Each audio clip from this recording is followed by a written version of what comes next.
Hello friends, അസ്സലാമു അലൈക്കും. Welcome back to my channel. അപ്പോൾ എല്ലാവർക്കും സുഖമല്ലേ? ഞാൻ ഇവിടെ സുഖമായിട്ടിരിക്കുന്നു.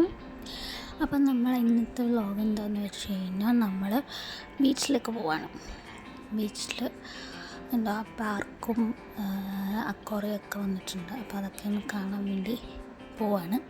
അങ്ങനെ നമ്മൾ ബീച്ചിലെത്തി.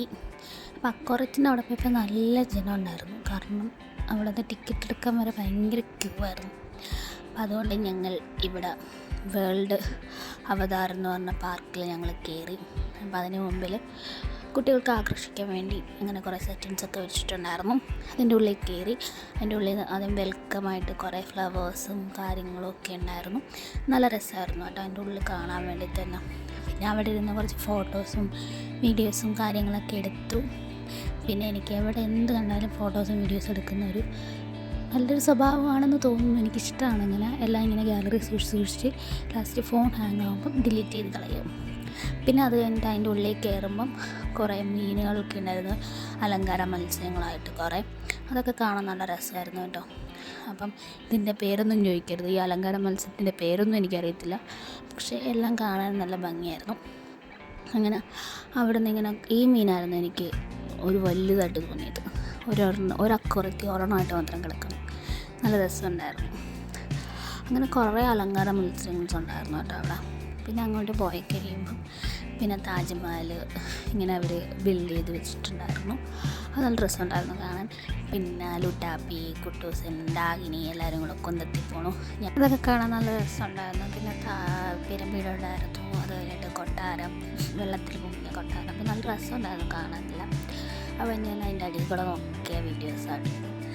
പിന്നെ അവിടെ നിന്ന് കുറച്ച് കഴിയുമ്പോൾ പിന്നെ കുറേ അലങ്കാര മത്സ്യങ്ങളുണ്ടായിരുന്നു. കുഞ്ഞു അലങ്കാര മത്സ്യങ്ങൾ എല്ലാം കൂടെ കാണാൻ നല്ല രസമൊക്കെ ആയിരുന്നു. പിന്നെ അശോകസ്തംഭം ഉണ്ടായിരുന്നു.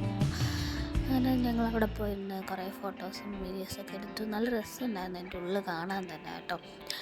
അപ്പോൾ കുറേ പ്രതിമകളും അശോകസ്തംഭവും മാതാവിൻ്റെ ഇതും എല്ലാം നല്ല ഭംഗിയായിട്ട് അവർ ഇതാക്കി വെച്ചിട്ടുണ്ട്. എന്ന് വെച്ചാൽ എൻ്റെ ഉള്ളിൽ കയറിയാൽ മടുപ്പൊന്നും വരത്തില്ല കേട്ടോ. പെട്ടെന്ന് പുറത്തിറങ്ങണം അങ്ങനെയൊന്നും തോന്നത്തില്ല. എല്ലാം നല്ല ഗ്രാഫിക്സോടെ തന്നെയാണ് അവർ ചെയ്ത് വെച്ചിരിക്കുന്നത്.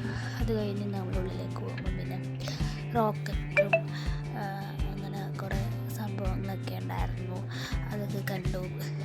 ഇങ്ങനെ നീൽ ആംസ്ട്രോങ്ങിനെയും ചന്ദ്രയാനിലൊക്കെ പോയതൊക്കെ ഇങ്ങനെ വെച്ചിട്ടുണ്ടായിരുന്നു. നല്ല രസമായിരുന്നു കേട്ടോ അതിൻ്റെ ഉള്ളിൽ കാണാൻ വേണ്ടി തന്നെ. പിന്നെ ഇതിൻ്റെ ഉള്ളിലായിരുന്നു അവതാർ. നല്ല ഗ്രാഫിക്സോടെ നല്ല സൗണ്ടും ഒക്കെ ആയിട്ട് വെച്ചിട്ടുണ്ടായിരുന്നു കേട്ടോ. ഞാൻ സൗണ്ട് ഇടാത്തത് കോപ്പിറൈറ്റ് വരും, അതുകൊണ്ടായിട്ട് നല്ല രസമായിരുന്നു ഇതിൻ്റെ ഉള്ളിൽ കാണാൻ. ഇതിൻ്റെ ഉള്ളിൽ ഞാൻ കുറേ നേരം നിന്ന് വീഡിയോസും ഫോട്ടോസും ഒക്കെ എടുത്തത്. നല്ല രസമായിരുന്നു അതിൻ്റെ ഉള്ളിൽ കാണാൻ തന്നെ. ഒരു മടുപ്പും ഇല്ലാതെ നമുക്ക് അതിൻ്റെ ഉള്ളിൽ ചിലവഴിക്കാൻ പറ്റും. കാരണം കുട്ടികൾക്കായാലും മുതിർന്നവർക്കായാലും എല്ലാം ഒരേപോലെ ആസ്വദിക്കാൻ പറ്റും. അത്രയും നല്ല രീതിയിലാണ് അവരെല്ലാം ഒരുക്കി വെച്ചിരിക്കുന്നത്. പിന്നെ ഞങ്ങൾ അതിൻ്റെ അകത്തുനിന്ന് ഇറങ്ങി പുറത്തോട്ട് വന്നു. കാരണം കുറേ നേരം ഒരു സന്ധ്യയൊക്കെ ആയിരുന്നു. പിന്നെ അതിൻ്റെ പുറത്തോട്ട് വന്നിട്ട് ഞങ്ങൾ പിന്നെ ഐസ്ക്രീമൊക്കെ കഴിച്ച് വീട്ടിൽ പോയി. അപ്പോൾ വീഡിയോ ഇഷ്ടപ്പെട്ട് കഴിഞ്ഞാൽ ലൈക്ക് ചെയ്യാനും ഷെയർ ചെയ്യാനും കമൻറ്റ് ചെയ്യാനും സബ്സ്ക്രൈബ് ചെയ്യാനും സപ്പോർട്ട് ചെയ്യാനും മറക്കില്ലേ. അപ്പം നെക്സ്റ്റ് വീഡിയോ ആയിട്ട് കാണുന്നവരെ tata bye bye, see you, happy Christmas.